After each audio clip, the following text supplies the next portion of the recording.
네, 이번 시간은 PF 트랙 일곱 번째 시간으로서요. 빌드 렌즈 노드하고 언디스토트 노드에 대해서 한번 알아보도록 하겠습니다. 자, 예제 파일을 통해서요. 그리드 노드 하나 하고요. 그린 스크린 이미지를 하나 가져오도록 할게요. 자, 약간 버벅였죠? 자, 첫 번째 그리드 이미지는요. 베니시 포인트 소시점이 있도록 촬영이 되어 있는 이미지 파일이고요. 캐논 7D 카메라로 촬영을 했습니다. 그래가지고 필름백을 22.3 그리고 22.3이라고 적어주시면 돼요. 기본적으로 아무런 필름백이 안 적혀져 있고요. 1920에 1920에 1080 사이즈 이미지이기 때문에 만약에 HD 1080으로 되어 있으시면요. 커스텀으로 가신 다음에 필름백을 22.3이라고 이렇게 적어주시면 돼요. 그러면 알아서 비율에 맞춰서 1.77777대 1 비율에 맞춰서 세로 사이즈는 12.5437으로 정해질 겁니다. 자, 이렇게 정해놓고요. 빌드 렌즈를 통해서 촬영된 포컬 레인지하고 그리고 디스토션의 정도를 어느 정도 확인할 수 있습니다. 자, 빌드 렌즈라는 노드를 한번 붙여보도록 할게요. 자, 빌드 렌즈. 자, 빌드 렌즈 노드를 붙이시면요. 오토매틱으로 포칼 레인지가 어느 정도 설정이 됩니다. 자, 이 포칼 레인지가 얘 같은 경우는요, 23mm로 지금 설정이 돼 있었어요. 자, 그래서 한번 확인을 해볼까요? 컨트롤 키 누르신 다음에요, 여기 사각형 그리드 있는 곳에 가져다 대면요, 이렇게 지금 보시면 이렇게 스냅이 딱 걸리는 거 보이시죠? 모서리에 스냅이 걸려가지고요, 그리드에 이 포인트를 찍으실 수 있습니다. 이렇게 스냅이 걸려요. 자, 이렇게 스냅 걸리죠? 이렇게 스냅이 걸립니다. 자, 그래서 이렇게 그리드가 짠 하고 완성이 되죠? 그래가지고 이 쇼 그리드를 약간 추가를 한번 해보겠습니다. add, left, left 추가할 수 있고요. 그리고 right, right, right, right, right, right, right, right, right, right. 자, 이렇게 추가가 됐죠? 그리고 버텀 없죠? 업, 업, 업, 업. 자, 이렇게 추가할 수 있습니다. 화면을 좀 크게 보신 다음에요. 얘네들이 약간 정확하지 않을 수도 있어요. 그래서 네, 뭐 괜찮네요. 이렇게 약간 이렇게 한번 이렇게 제가 이렇게 움직임의 변화를 주면요. 이렇게 사이언 색깔로 얘가 이렇게 나타나요. 자, 혹시라도 정확하지 않은지 한번 보도록 하고요. 네, 정확한 것 같습니다. 자, 그래서 Alt 키 W로 이렇게 피트를 시켜 놓도록 하겠습니다. 자, 로우 오더하고 하이 오더 디스토션이 있는데요. 얘 같은 경우는 이렇게 디스토션을 펴주는 수치법이라고 생각하시면 돼요. 아무래도 하이 오더 디스토션 같은 게 약간 좀 정확하게 작은 수치까지도 이렇게 변화 줄 수 있어서 정확하게 펴지긴 하는데요. 작업성에 크게는 차이가 없다고 생각을 하시면 됩니다. 자, 그리고 로우 오더하고 하이 오더가 있습니다. 자, 그런 상태에서 제가 한번 솔브를 한번 해볼게요. 솔브. 자, 이렇게 솔브를 하시면요. 0.038이라는 디스토션 값이 나타나고요. 자, 디스토션 값이 나타나고, 그리고 여기 포칼이 25.556이라고 포칼 레인지 카메라의 렌즈의 포칼 레인지가 정해지게 됩니다. 사실 이 레인지는요, 23mm예요, 23mm. 자, 그래서 여기 오토매티컬 이스티메이트 포칼 레인지를 끄신 다음에요, 24로 이렇게 만들어 주시면은 23mm에 대한 필드 오브 뷰가 정해지게 됩니다. 이렇게 정해지게 되죠. 자, 그래서 0.038 정도가 나와요. 그래서 캐논 24mm 렌즈를 사용했을 때 0.038이라는 그 디스토션 값을 가질 수 있는 거죠. 그래서 얘 같은 경우는요, 언네임도 지금 되어 있잖아요. 캐논 24mm라고 이렇게 스토어에 저장을 해주시면요, 그러면 XML 스토어에 저장이 되고요. 지금 같은 다른 이미지 한번 열어보도록 하겠습니다. 다음과 같은 이미지가 캐논 23mm로 촬영되어 있는 이미지는 아니에요. 이미지는 아닌데요. 이 이미지에 제가 한번 적용을 한번 시켜보도록 하겠습니다. 마우스 오른쪽 버튼 눌러주시고요. 언디스토트라는 노드가 있습니다. 언디스토트. 자, 언디스토트 노드를 적용을 시켜보면요. 기본적으로 여기서 로드 프리셋을 통해서 프리셋을 가져오실 수 있으세요. 로드 프리셋. 그럼 아까 제가 저장한 캐논 24mm 렌즈에 대한 그 렌즈 왜곡도가 나타나고요. 오픈을 누르시면요. 쇼 그리드 제가 지워볼게요. 이렇게 자, 이 정도의 왜곡이 나타나고 있는 게 보이시죠? 지금 약간 배럴 형태로 핀쿠션 형태로 변했으면 원래 배럴이 약간 있어서 약간 펴진 거라고 생각을 하시면 돼요. 근데 사실은 이 이미지는요. 이 이미지는 자 이만큼의 디스토션을 가지고 있는 게 아니라 더 많은 디스토션을 가지고 있습니다.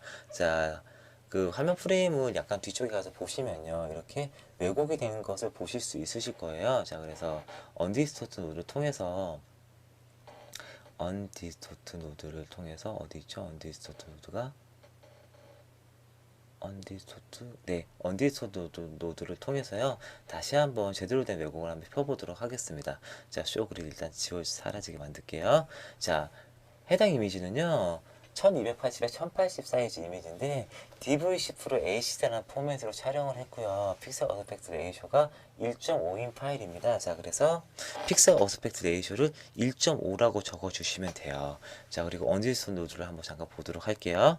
자, 그런 다음에 화면을 쭉 이렇게 플레이 해보시면요. 이렇게 왜곡이 굉장히 많은 파일인 것을 확인하실 수 있습니다. 자, 그래서 라인을 한번 그려보도록 할까요? 자, 저희가 포카는 잘 모르니까요. 자, 라인을 한번 그려보도록 할게요. 자, 이런 식으로 쭉 드래그해서 라인을 그려주시고요. 컨트롤 키를 활용해서 자, 이렇게 가져다 대시면요. 이렇게 스냅이 딱딱딱딱 걸리는 것을 확인하실 수 있을 거예요. 시프트 키 통해서 자, 얘네들을 정확하게 그 위치에 이렇게 가져다 놓으시고요. 자, 그러면은 이렇게 하나의 라인이 만들어졌죠. 자, 그런 상태에서 자, 새롭게 라인 하나만 더 그려볼까요? 뉴 라인. 여기에도 이렇게 하나 그려보도록 하겠습니다.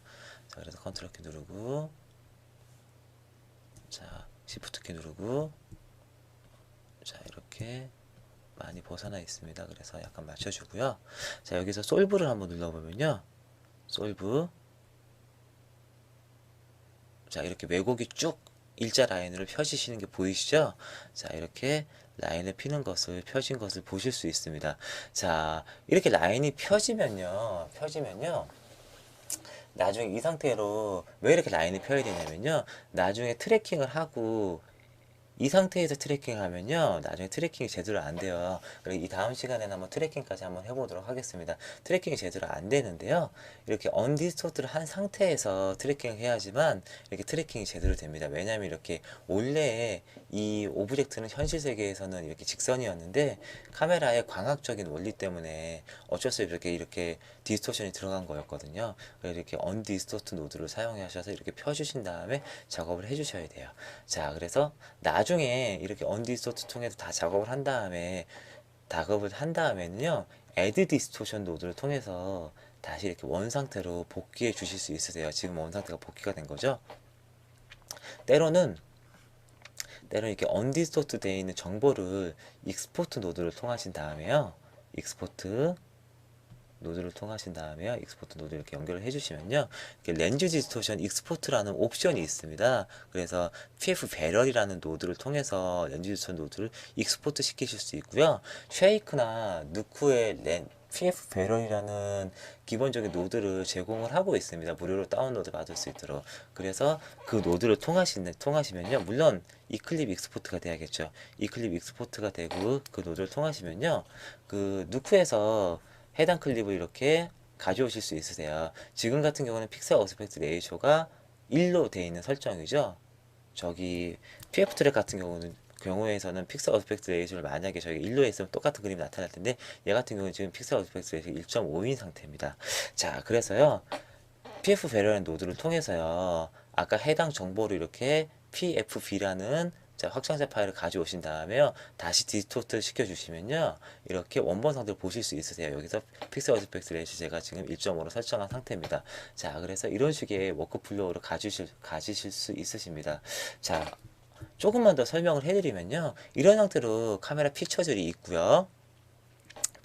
클립 익스포트 시킵니다.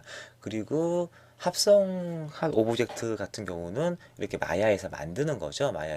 마야에서 만드실 때도요.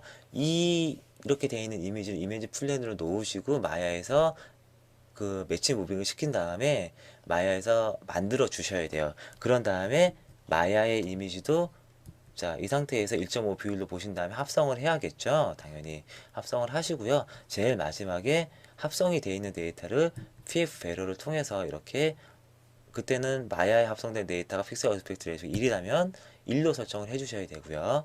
그리고 얘 같은 경우가 여기서 1.5로 놓고 작업을 해야겠죠. 근데 일반적으로 DPX 작업은요, 픽셀 어스펙트 레이쇼 1이니까 저처럼 이렇게 복잡하게 작업하지 않으시고요. 픽셀 어스펙트 레이쇼는 무시하고 작업하셔도 돼요. 자, 그래서 그 상태에서 합성까지 여기서 이런 상태를 하신 다음에 PF배를 놓으시면 합성된 데이터도 그 디스토션이 들어가 있게 그렇게 작업을 하실 수 있습니다. 좀 더 정확하게는요, 그 여기에서 이렇게 합성을 시켜 볼 거예요. 이 후반에 이제 다음 시간에 오토 트랙하고 여러 가지 인핸스라든가 마스크 기능을 좀 더 공부를 하려고 지금 하고 있습니다. 그래서 그 기능들을 활용해서 작업을 할 거니까요. 그때 작업한 다음에 워크플로우를 한번 다시 또 진행을 한번 해보도록 하겠습니다. 자, 그래서 이번 시간에는요, 빌드 렌즈 기능을 통해서 각 해당 렌즈에 대한 디스토션 정보를 저장할 수 있고요. 그리고 언디스토트 노드를 통해 가지고 그 이미지를 프리셋으로 가져올 수 있고 이렇게 라인을 그려서 언디스토트를 할 수 있습니다. 자, 그래서 다음 시간에는요. 그 가변 렌즈를 통해서 언디스토트 노드를 하는 것도 있어요. 그리고 해당 이미지에 대한 그 트래킹 정보를 통해서 이게 마커들을 트래킹하는 것도 있는데 걔네들 차근차근 하나씩 한번 진행을 한번 해보도록 하겠습니다. 자, 그래서 이번 시간은 여기까지 하도록 할게요.